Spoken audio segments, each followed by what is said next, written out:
Hi everyone, I'm Daniel here at Quick Learner, and I just wanted to pop in and talk a bit about the news.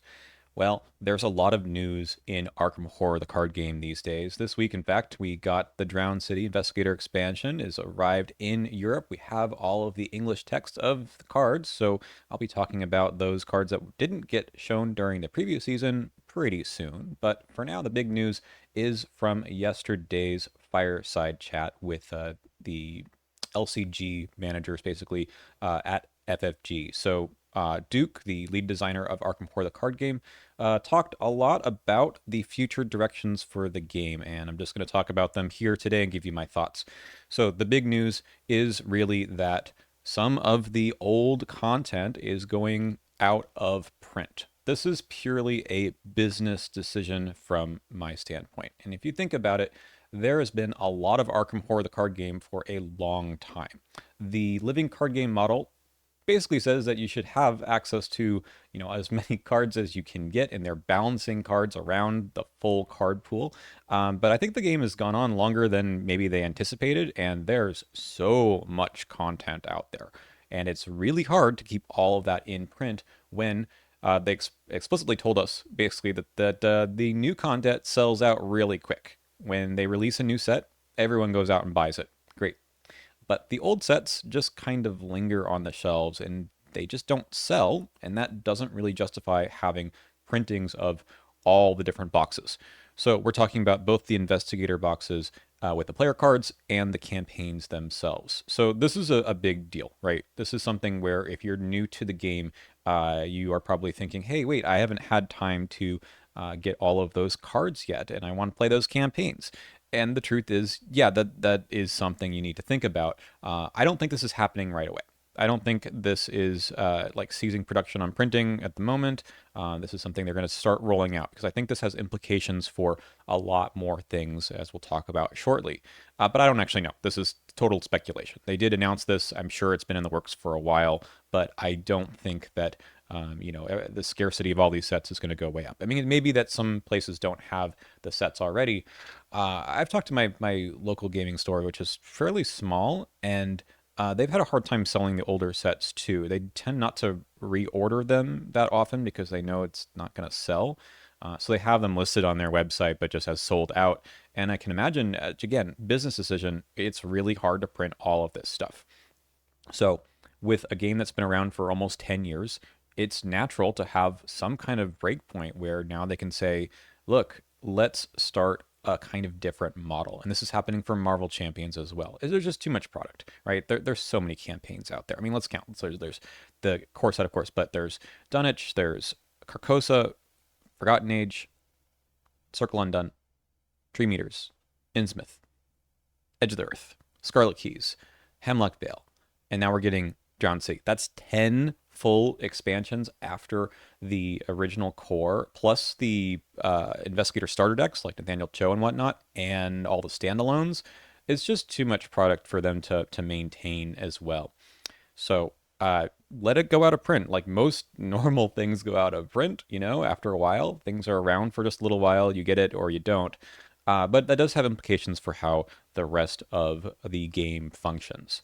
But that's okay. I think this is also meant to be for geared towards new players, right? We'll talk about that more later, but not telling everyone that they need to buy or imply that they might need to buy 10 years worth of stuff that's kind of expensive is good, right? I don't want new players to show up and say, well, I don't really know if I want to get into this game because what if I don't have all the content? If you're a completionist, then that's something that I think is difficult. We've already seen this with Return to all of the first five, I think it is, sets, that these have been out of print for a while, and people are sort of annoyed that, well, you can't get them anymore. But they didn't sell, right? It's really hard to sell an expansion to an expansion when even now we're seeing that the expansions themselves aren't selling either. And I don't think that's a problem with the product itself. It's just that now there's a lot of it. There's just too much. So, what does this mean? It means that cards are going to be retired. And what that means for the game, Duke sort of talked about this as meaning that they're just not going to be in the card pool that is available to everyone. Now, that doesn't mean that they go away forever. We don't actually have all the details on this part, by the way. All we really know is that the cards, or sorry, the sets will eventually be going out of print. But if something is out of print, it's going to be retired. And it could be a way for them to say goodbye to some cards that they don't want to think about anymore. They're either too imbalanced in one way or another, right? They are too overpowered, or they're not really considered by the card pool, by the players of the card pool in general. So maybe we don't need to reprint cards that are just bad or not as well designed for where the game is today. And the early sets have some of this, not necessarily, but they do. Where I've had some videos on the channel where I talk about like look at the cards with the whole card pool in consideration, and some of them are just like have not gotten support over the years. So maybe it makes sense to retire some. But they left open the window or the door that some cards might be reprinted. So for player cards, this really means that they specifically said it could be that some archetype or some new investigator they print really depends on a particular card that existed before. And that shouldn't be in the past. It was like, go buy that set, right? You need Resourceful, go buy Path to Carcosa. You need Stealth 3, go buy Return to Path to Carcosa. Sorry, it's out of print. Okay, so now the idea is that things normally go out of print, so they should be free to reprint them in a newer set where it makes sense that they exist, and that they're accessible by everyone in who's buying the cards right now. And I think this has a few implications. They specifically said this means that the cards could be revisited in a different form, with even with the same title, like try to change the text, maybe follow the canonical taboo, or try something else if the card was underpowered or overpowered. But it could just be straight up, here's the card again. And it's not that we haven't had reprints. We have in the Investigator starter deck, so there is precedent for the idea. I know enfranchised players will say, man, I don't want to pay extra money for the same card again. I already have this. But, we have to take a bigger perspective here. They're doing this because this is better for the game itself and for newer players to help the game grow, but also, maintain its size. We don't want people jumping off the game every few years because they weren't able to keep up with the meta, essentially, of the game. So this allows them to revisit things if necessary, or at the very least, just reprint them because they're necessary staples. I think they'll do this judiciously and not all over the place, but I think this is a good idea to keep some of the staples around because they're just good. They do what they say. The other implication for it, I believe, is that when you reprint some cards, you're now saying something about like what is a possible archetype in the new sets going forward. And I don't think, I mean, they don't want to just retread. Duke specifically said we're not retreading old ground. If we're having some gaps that are opened up by old cards retiring, we want a fresh look at them. But sometimes a card just is, resourceful, right? Discard recursion is really good, and you just need to have something that's like that instead of printing a side grade, right? They've tried to do this with lots of cards where they say, okay, here's a different version of it because we're not going to reprint the old one. Now you don't have to do this. You just reprint the old one. You don't need. It's okay to reprint Fine Clothes because Dunwich is no longer around. But it's a card they want to have continually available. And I hope they don't do this for many cycles, right? But we'll talk about that, I think, for the next couple slides here. So because they're letting some things go out of print, they're moving to having two different formats for play, Legacy and Standard. Let's be very clear, this is a co-op game, and this is not something that you need to follow or adhere to very closely, but it's more on the side of the designers that they are thinking about these formats more than they care what the players are doing. So to that end, the Standard is a format where you're just using cards that are in print, and they've said ballpark 2 to 3 years. It could be more than that. That's not 2 to 3 cycles, it's 2 to 3 years of content.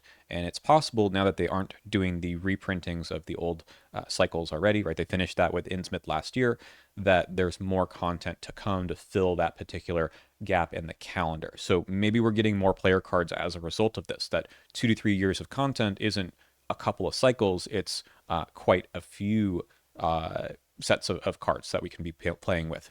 This will also include the revised core, probably. I mean, they said that the core is going to be in print. I don't think they're going to revisit what's in the revised core, but who knows? They might. But essentially, they want to have a contained environment that everyone can play with just the same cards that are in the standard format. It's a kind of a rotation. Other card games do this. It's not that strange of an idea. It only is for a game that has sort of prided itself in having access to cards from across its lifespan to look for interesting combos, use investigators that were from years and years ago with some new cards that have come out. So I'll talk about this again later, but this has to represent a design philosophy shift, right? That's no longer going to be the case for Arkham Horror, the card game. You're not going to be uh, printing cards for some archetype that was started 5 years ago and was really good for some investigator that came out, 6 years ago, but isn't in that current set. So within this 2 or 3 years of content, you should expect that the cards all make sense. How they're going to do that, I don't know, but that's a challenge for them to deal with. On the other hand, you can play what they call Legacy, which, as Duke said, if you have the card, play the card. And I think this is super important for the enfranchised folks, so probably most people who are watching this video, that this doesn't. The way they said this is, look, the change in their business model doesn't change the way you should approach the game. In other words, continue to buy the product when the product comes out, integrate the cards into your collection, and play the cards as you see fit. They're not the Arkham police. They're not going to come to your house and say, you can't use Pathfinder anymore. But they're giving you another option, right? That you can play under this standard format. But if you want to just use all the cards, in fact, the designers and the folks on the stream who work at FFG said, we would like to keep playing Legacy. Use all the cards you have.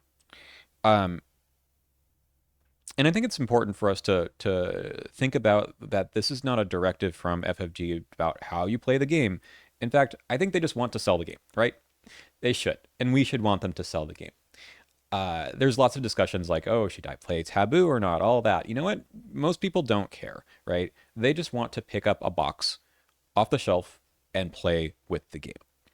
And if this change in format allows for both people to play with all the cards they have, which probably most people will anyway, maybe they have some stray sets from 5 years ago and then they buy something new, play all the cards. But you also shouldn't worry if you are just picking up a box just to play those cards and not feel like you're missing something. So this should be fine for everyone. If you own the cards, there's no reason to, I've got binders of cards, right? No reason for you to stop playing with them. So most people, I imagine, are going to stick to business as usual. Play with all the cards. Now, I do think it means that the design philosophy is going to change, but that's okay. I don't think the game as it is necessarily balanced already around having a million cards, right? Having access to everything all the time. They try, but the reality is the more cards you have, the easier the game is, the more likely you can find some combos that can trivialize some scenarios. So they've said that new campaigns are going to be based on this standard format, that they like the idea of campaigns being difficult. That the first few campaigns you probably ever played with only a smaller card pool, if you started with just a smaller card pool, were challenging because you couldn't just have, all of the cards that make up your archetype ready to go. That the XP curve was balanced around you having, not every single way of accelerating XP in the game. I like this idea. I like this shift I've been saying for a while that there should be some restriction on like how many different types of mystic cards you can put in your deck that give you extra XP, right? Having arcane research, having down the rabbit hole, the great work, all of these things on their own were printed because they wanted to give players a way to accelerate XP. What they didn't want you to do or intend to do, but couldn't keep you from doing, was including all of them at once, right? Because it gets a little absurd. Again, the point of them printing those in the first place was to make sure that a new player could get some version of it. But then you have this threshold that's been reached where you have all of it, and yeah, you just kind of can go nuts with the XP. Not bad. I mean, it's a fine way to play, and Legacy allows you to do that. But I think they want to keep themselves a bit sane and not feel beholden to this enormous card pool. I mean, I think the card pool is so huge that it's, I don't want to say it's like creaking under its weight too much, but as a designer, it's really hard, I think, to try to keep all these things under consideration and appeal to new players who are just buying one box at a time in the first place. So they want to make the experience possible for new players that you can beat the campaign with a smaller card pool, and for more enfranchised players who want to put in all the other cards, go for it, have fun. You can do whatever you want, right? It's always been beholden a bit to players that you choose the difficulty level, whether that means playing on hard or expert, or playing with a smaller card pool on purpose, or just not taking all the broken cards together. It's always been kind of on you in a co-op environment to decide what your um, difficulty level looks like. This is now just putting this more on the hands of the designers, or off their designers, I suppose, that they've codified that here's how we design the campaign.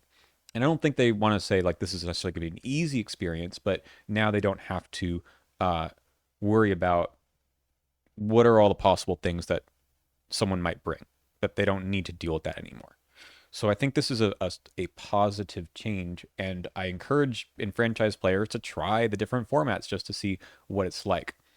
Um, but you're always free. You've always been free to up the difficulty level or make it easier based on what kind of experience you want. This is just going to be maybe matching more to the design philosophy of the designers at the time.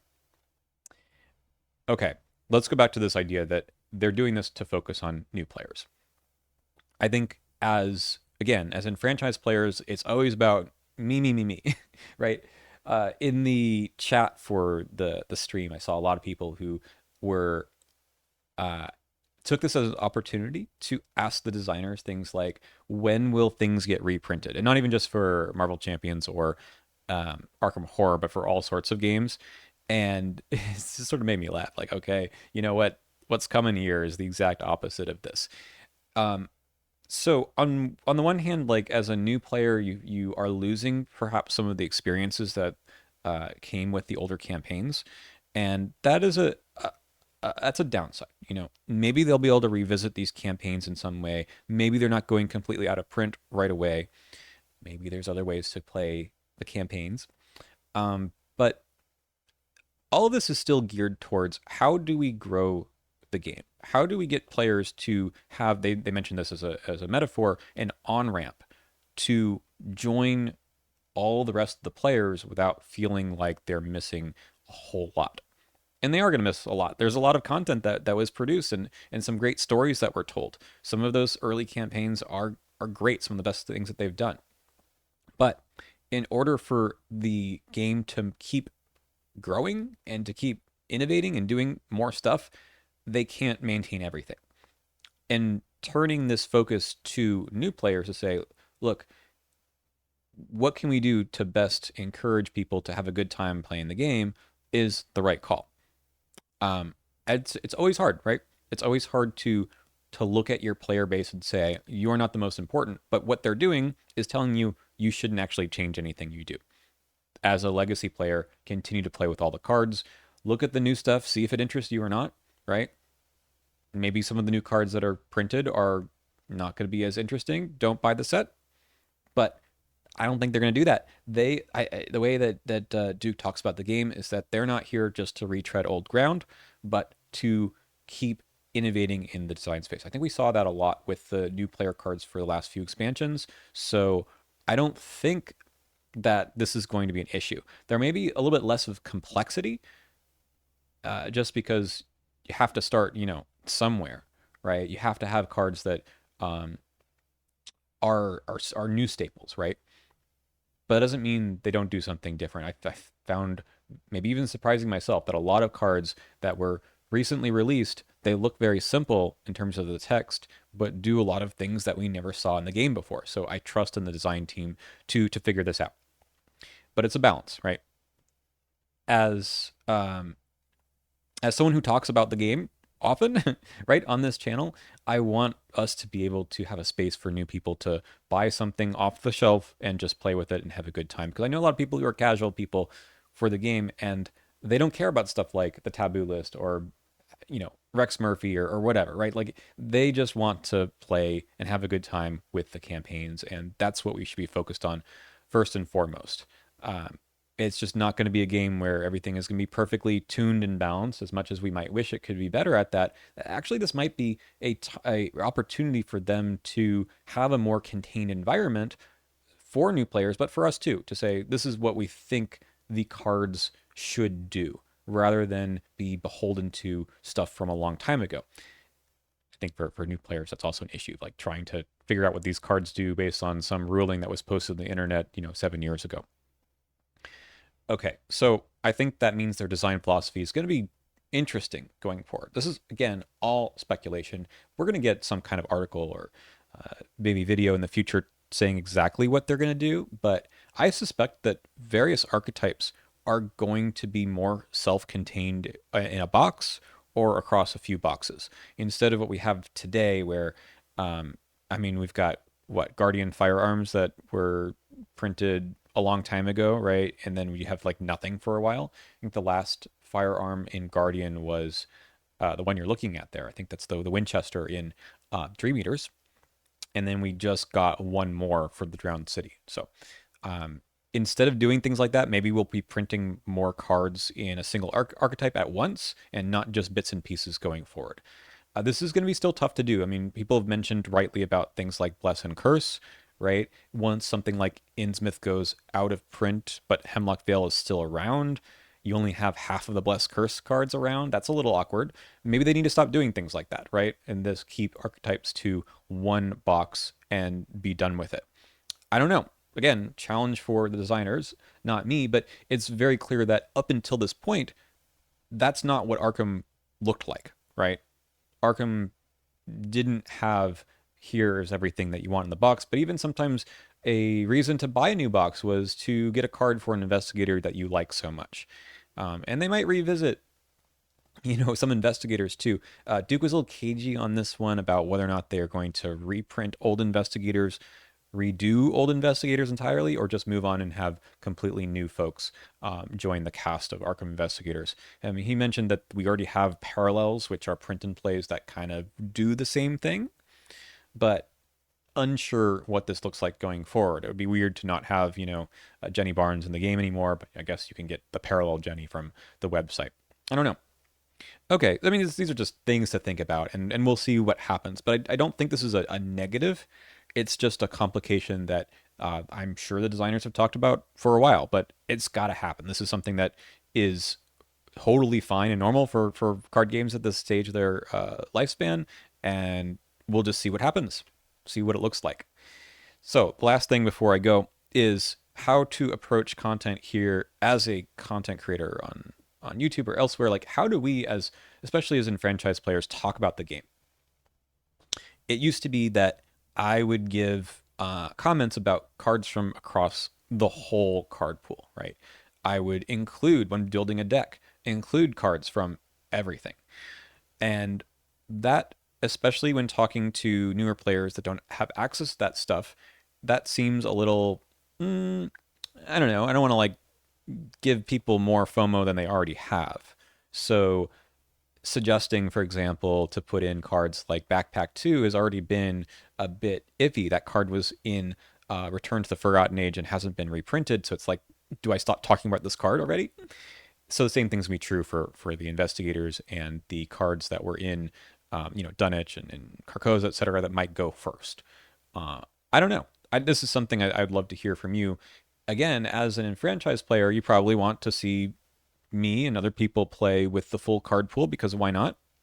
I like playing with the full card pool. I like seeing what are some old cards that can go into new investigators and new cards that can liven up an old investigator.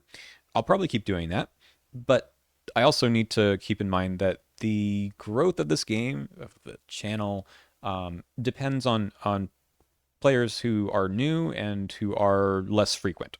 So talking about the game in a way that is just like gatekeeping those folks out of the conversation is bad. And I don't want to do that completely. So I might have some videos that are just about the standard format, and maybe that's kind of cool. You can see some interesting cards and combinations across whatever cycles are in print. I don't know. We'll have to discuss that more when we know more of what the standard format looks like. Again, this is just all speculation, but it does change how and highlight how we talk about the game to other people. And just assuming that, I mean, to this point, it's kind of a negative, right? To this point, we actually have been assuming that people have everything, right? And that's just kind of ridiculous. That's thousands of dollars. Maybe it's not 1,000. Yeah, I don't know. Whatever the MSRP would be with of those 10 sets, it's a lot, right? Um, and I don't want to assume that everyone has it. Just that doesn't make any sense anymore. But at the same time, maybe you want to watch someone who does have everything. So, actually, the only thing I don't have is Arkham Horror. I don't want to buy it. It's absurdly expensive, but I have everything else in paper. So, yeah, talking about the game to new players, talking about new archetypes, and no longer mentioning cards that used to be staples seems a little weird, but maybe it's time to say goodbye to those cards. Maybe it's time to say goodbye to Pathfinder. Maybe it's time to liven up some of the newer cards and not just, compare them to old ones that are no longer part of where the designers want to approach the game. So I don't know. This is an interesting conversation. All right, that's it for the news. I'm sure there's some things that I missed, and I'm sure you all have a lot of opinions. Let me know down in the comments below because why not? But I'm overall positive about this. To me, it indicates that the game has just matured to a point where they can do something like this. And I think it's ridiculous to assume that everyone's going to have 10 cycles worth of content all the time. So why do that, right? But I do understand for some people who are disappointed and feel like they're missing something if they don't get it right away. And that's just the reality of buying things in in a system where things are produced and then have to stop being produced after some time. I'm sure there's other things you can think of that you didn't buy on time and it went away and you were sad about it, but that's okay. We're allowed to be sad about things. Now we'll have a format where you don't feel that way because the design of the game will be different. Okay, that's it for me. I'll see you next time.